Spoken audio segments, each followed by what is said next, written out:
For many artists, including me, the blank white canvas is the most terrifying thing to look at because you just don't know where to start. So you might end up quitting drawing for today and do something else. That's why, in this video, I'm going to share to you my illustration plan, which helped me draw spontaneously as if I can draw from imagination, even as an intermediate artist. So I only did 3 things, and the first thing is, don't trust your memory. Make a list. List down the ideas in your head. And this is my listing format. So first, I started with the main idea in my head. My main idea is to draw Frieren wearing a bikini on the beach. Next is the camera angle. I want my subject to be in 2-point perspective. The subject to be placed slightly below the horizon line and on the right side of the x-axis. The style. Since I don't have my own style yet, I want to copy the 90s to 2000s anime style, where everything is hard-edged, colored line art, everything is cel-shaded, and the skin tone is orangey, like the one you'll see in the old anime promotional artworks. The background. The sparkling ocean in diagonal, the clouds over the horizon, and shallow reefs silhouetting in the back. There are plenty of beach summer illustrations where the ocean is directly behind the subject. I want mine to be diagonal because I have seen less of it. And if you've seen beach or summer illustrations, having clouds over the horizon is very standard. The foreground. Banana leaf and some tropical vegetations. These are the type of plants I'm familiar with because I'm from a tropical country. I also chose the wide banana leaf to provide a big cast shadow on the character. And lastly, the objective of your composition.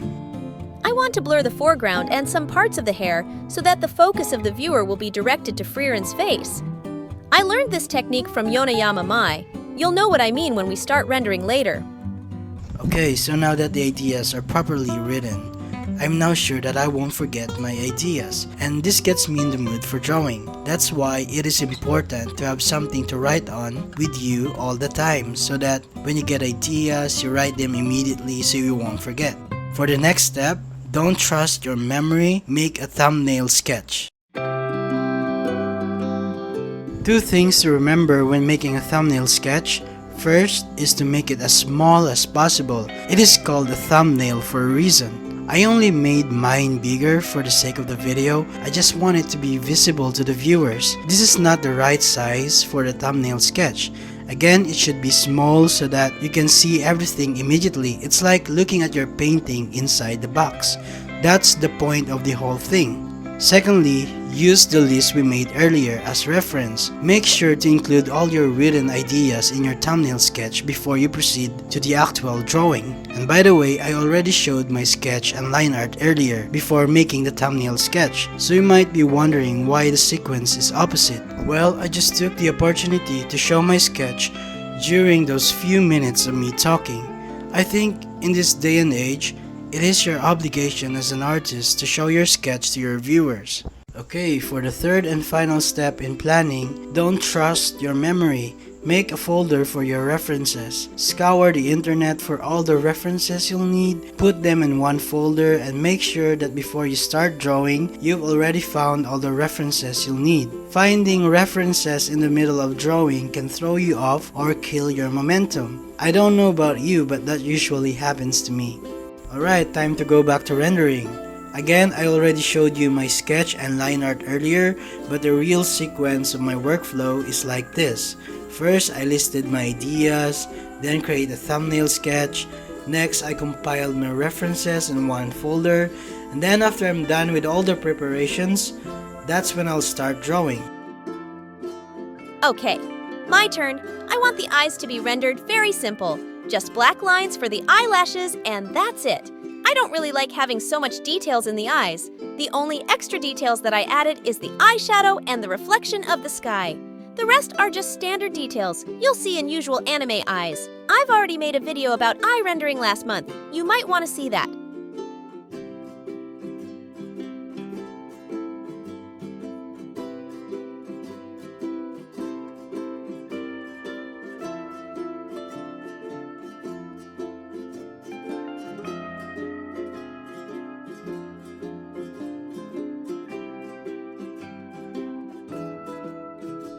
Time to shade the skin. I use orange for the skin tone because I'm heavily influenced by the animes I watched during my childhood in the 2000s. Animes like Air, Ah My Goddess. It's just sad that I rarely see artists go for this kind of style these days. Everyone seemed to be going for soft painterly style. I hope this kind of art style will not be totally forgotten. As you can see, I'm going for the most simple art style. For the drapery, I just use triangles and half triangles for the shadows in the clothing. I use the default hard G-pen brush in everything, nothing too fancy. I did the same on the hair. I used the Clip Studio Paints G-pen brush to create the hair texture. The only thing I did different is I changed the color of the back hair shadow into purple or lilac? I'm not sure what the name of the color is. Having two colors in the hair shadow helps the viewer differentiate the hair texture from the back hair shadow. Not only it added depth, it also added color variety. Time to paint the background. First, I painted the blue sky, and right below, the part where sky meets the ocean, is our horizon line. As you can see, our character is placed slightly below the horizon line.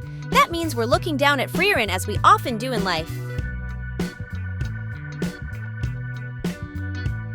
And the yellow part is the sand. After blending them together, I created separation between the sky, the water from the distance, the shallow water, and the sand which Frieren is sitting on. After I'm done with the bigger details, time to render the smaller details like the waves in the ocean. I also blurred the waves from the distance. It's a basic perspective principle to defocus the objects from far away so that they won't make so much noise. If only I can do the same to my noisy neighbors, that would be great.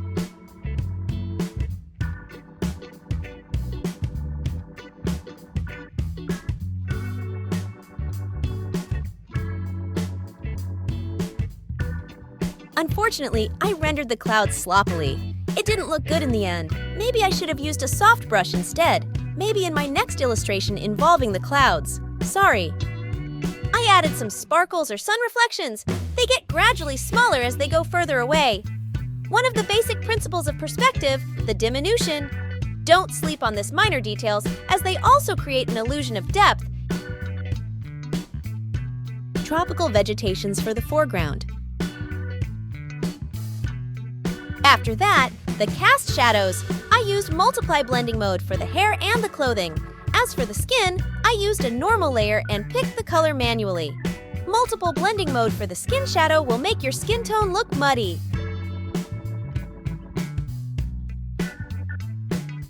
Thanks to the cast shadow, now our character looks like it belongs within the same space.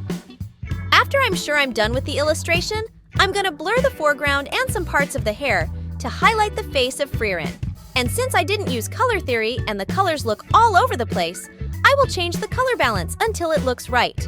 We started this illustration by writing down our ideas to a thumbnail sketch.